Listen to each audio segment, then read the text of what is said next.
Assalamualaikum warahmatullahi wabarakatuh. Perkenalkan, kami dari kelompok 6, kelas 12 MIPA 1, ingin memaparkan materi mengenai unsur-unsur transisi periode keempat. Sebelum itu, izinkan kami memperkenalkan diri terlebih dahulu. Perkenalkan, nama saya Andi Herdikna Saleh. Andi Widya Tuma Pratiwi, Siam Sinar, Hervisa Novianti, Andi Biniarsi. Baik, langsung saja kita ke inti materinya. Inilah tabel periodik unsur. Unsur transisi terletak di antara golongan 2A dan golongan 3A. Dan inilah konfigurasi elektron unsur transisi periode 4. Baik, di sini saya akan memperkenalkan unsur-unsur transisi periode keempat. 1. Scandium Sc, 2. Titanium Ti, 3. Vanadium V, 4. Chromium Cr, 5. Mangan Un, 6. Besi Fe, 7. Kobalt Co, 8. Nikel Ni, 9. Tembaga Cu, 10. Seng Zn. Inilah wujud-wujud dari unsur transisi periode keempat. Adapun kelimpahan dari unsur transisi periode keempat ini yaitu 1. Scandium Sc. Scandium atau Sc terdapat dalam mineral terfetit Sc2 SiO7. 2. Titanium Ti. Unsur ini terdapat dalam mineral rutil TiO2 yang terdapat dalam biji besi sebagai ilmenit FeTi2O3 dan ferrotitanat FeTiO3 juga terdapat dalam karang, silikat, bauksit, batu bara, dan tanah liat. 3. Vanadium V. Vanadium terdapat dalam senyawa karnotit K. Uranil vanadat K2 UO2 2 FO4 2 3 H2 dan vanadinit Pb5 PO4 3 Cl. 4. Kromium Cr. Biji utama dari kromium di alam adalah kromit FeO Cr2O2 dan sejumlah kecil dalam kromoker. 5.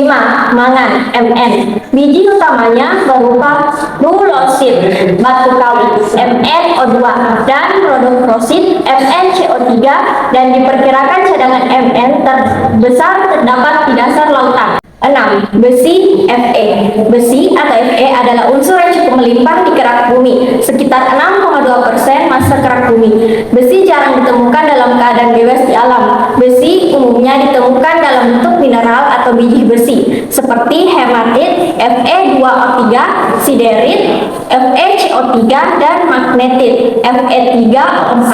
Logam besi bereaksi dengan larutan asam klorida menghasilkan gas hidrogen. 7. Kobalt Co. Kobalt terdapat di alam sebagai arsenida dari FeCONi dan dikenal sebagai smaltit, kobaltit, COFeASS, dan eritrit, CO3 ASO4 2 8H2O. 8. Nikel atau Ni. Nikel ditemukan dalam beberapa senyawa berikut ini. 1. Senyawa sulfida perladit FeNiS, milerit NiS. 2.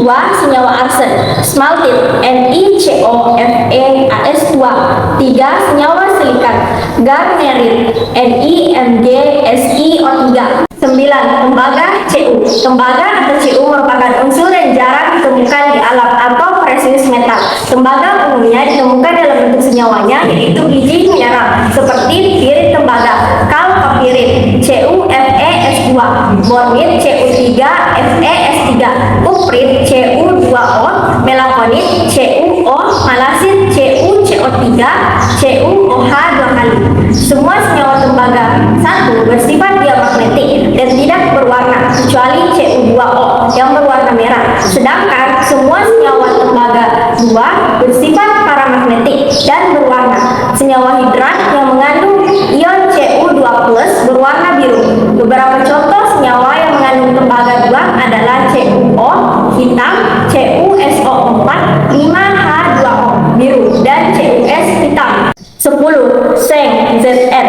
Seng atau Zn terdapat di alam sebagai senyawa sulfida seperti seng blended, ZnS sebagai senyawa karbonat kelamin, ZnCO3, dan senyawa silikat seperti hemorit, ZnO, ZnSiO3H2O.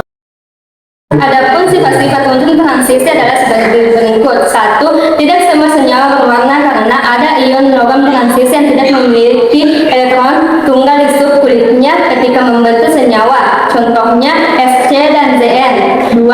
Unsur-unsur transisi dalam tabel periodik berada di antara golongan 2A dan 3A. 3. Unsur-unsur transisi merupakan unsur-unsur blok B karena memiliki konfigurasi elektron yang terakhir di Ns pangkat X, N kurang 1, D pangkat Y. 4. Tidak semua unsur transisi berwujud padat pada suhu kamar, contohnya maksa Hg yang berupa cairan. 5. Unsur-unsur transisi dapat membentuk senyawa kompleks pengikatan dengan ligan dan anion. Adapun sifat fisika dan sifat kimianya: 1. Bersifat logam, 2. Memiliki titik lele dan titik didih tinggi, 3. Memiliki sifat magnetik, 4. Jani atom lebih besar dan tidak teratur dari kiri ke kanan, 5. Ion berwarna, 6. Memiliki harga potensial di elektroda negatif kecuali pada CO. 7. Semua unsur transisi bisa membentuk ion kompleks. Adapun metode pembuatan unsur-unsur transisi periode keempat, yang pertama skanadium Sc. Sumber mineralnya itu torvitit. Dengan metode pembuatan direduksi melalui elektrolisis dan bentuk yang direduksinya berupa kompleks. Yang kedua, titanium Ti dengan sumber mineralnya yaitu ilmenit rutile. Dengan metode pembuatan direduksi oleh magnesium Mg dan natrium Na dan bentuk yang direduksinya berupa TiCl4. Yang ketiga, vanadium V. Sumber mineralnya vanadinit dengan metode pembuatan direduksi oleh aluminium Al dan bentuk yang direduksinya V2O5. Yang keempat, kromium Cr. Sumber mineralnya kromit, kromoedit dengan metode pembuatan direduksi oleh karbon C dan aluminium Al dan bentuk yang direduksinya berupa Na2CrO7. 5. Mangan Mn. Sumber mineralnya magnesit, manganit, visenit, pirolusit, husmanit dan metode pembuatan direduksi oleh aluminium Al dan bentuk yang direduksinya Mn2O3. Yang keenam, besi Fe. Sumber mineralnya siderit, hematit, magnetit, pirit, limonit dengan metode pembuatan direduksi oleh karbon C dan CO pada proses tanur tinggi dan bentuk yang direduksinya Fe2O3. Yang ketujuh, kobalt CO. Sumber mineralnya kobaltit dengan metode pembuatan direduksi oleh aluminium Al dan bentuk yang direduksinya CO3O4. 8. Nikel Ni. Sumber mineralnya pentladit, milerit dengan metode pembuatan direduksi oleh karbon C dan bentuk yang direduksinya NiO. Yang kesembilan, tembaga Cu. Sumber mineralnya kalkosit, kalkopirit, analisit dengan metode pembuatan direduksi oleh Cu2O dan bentuk yang direduksinya Cu2S. Yang ke-10, Zn. Sumber mineralnya zinklode, smithstosit dengan metode pembuatan direduksi oleh karbon C atau karbon monoksida CO dan bentuk yang direduksinya ZnO. Penggunaan unsur transisi periode keempat. 1. Skanadium menghasilkan cahaya berinteraksi tinggi. Radioaktifnya sebagai perunut pada pemurnian minyak bumi. Senyawanya sebagai aditif lampu uap Hg dan transmisi TV warna. 2. Titanium, komponen penting logam paduan untuk pesawat, peluru, kendali. Karena ketahanannya terhadap air laut, maka digunakan juga untuk pembuatan peralatan kapal yang langsung bersentuhan dengan laut, seperti kipas, bodi kapal, dan sebagainya. 3. Vanadium sebagai reaktor nuklir, pembuatan baja tahan karat untuk pesertaan peralatan kecepatan tinggi, oksidanya F2O5 untuk keramik dan katalisator. 4. Chromium sebagai paduan logam untuk pembuatan baja, pewarna logam dan gelas, dan sebagai katalisator. Kelima, mangan sebagai komponen penting paduan logam karena sifatnya keras, kuat, dan ketahanannya tinggi, memperbesar fungsi vitamin B dalam tubuh. KMNO4 sebagai oksidator kuat dalam bidang kesehatan. 6. Besi, yaitu sebagai logam utama pada pembuatan baja. Besi dengan paduannya digunakan untuk pembuatan rel, tulang beton, digunakan untuk berbagai peralatan dalam kehidupan sehari-hari. 7. Kobalt, karena keras, tahan karat, dan penampilannya menarik, maka sering digunakan untuk menyepuh logam lain.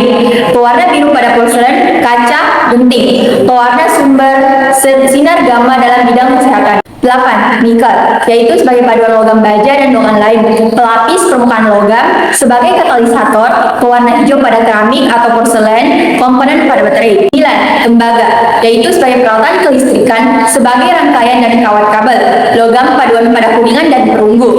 10. Zen, sebagai komponen paduan pada huruf mesin cetak, sebagai logam patri, ZNO untuk industri cat, kosmetik, farmasi, tekstil, ZNS untuk sinar X dan layar TV. Bahaya dari unsur transisi periode keempat. Skandium, yaitu 1. Kerusakan membran sel, sistem reproduksi dan saraf bagi hewan. 2. Dapat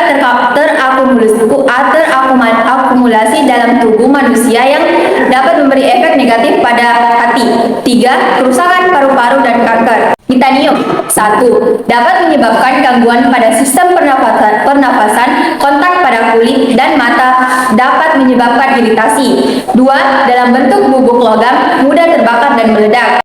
Vanadium, 1. Dalam jumlah terlalu tinggi, dapat menimbulkan iritasi pada mata, kulit, paru-paru, hidung, dan tenggorokan. 2. Penghambatan enzim pada hewan tertentu. Kromium dapat mengakibatkan efek buruk bagi kesehatan seperti alergi, iritasi hidung, mimisan, ruam kulit, serta gangguan paru-paru dan perut. Selain itu, kromium dapat bersifat racun bagi organisme dan mengubah marker genetik yang memicu kanker. Konsentrasi tinggi kromium dalam pembuangan limbah dapat merusak insang ikan.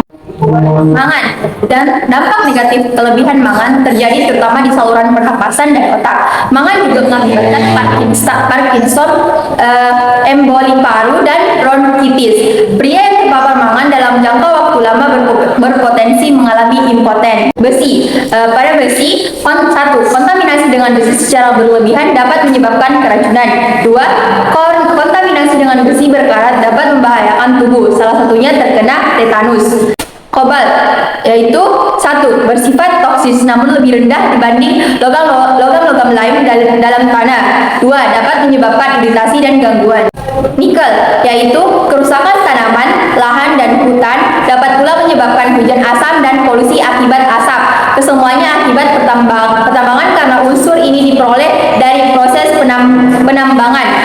Tembaga, 1. Polutan di perairan laut akibat buangan industri yang mengandung CU bersifat toksis bagi organisme laut. 2. Dapat menimbulkan efek negatif bagi pertumbuhan karang. Dan yang terakhir, seng. 1. Dapat mencemari lingkungan. 2. Kekurangan unsur Zn dalam tubuh dapat mengakibatkan gangguan, sedangkan kelebihan dapat memicu keracunan dan gangguan reproduksi. Baik, itulah hasil dari pemaparan kelompok kami. Semoga dapat bermanfaat bagi kita semua. Wassalamualaikum warahmatullahi wabarakatuh.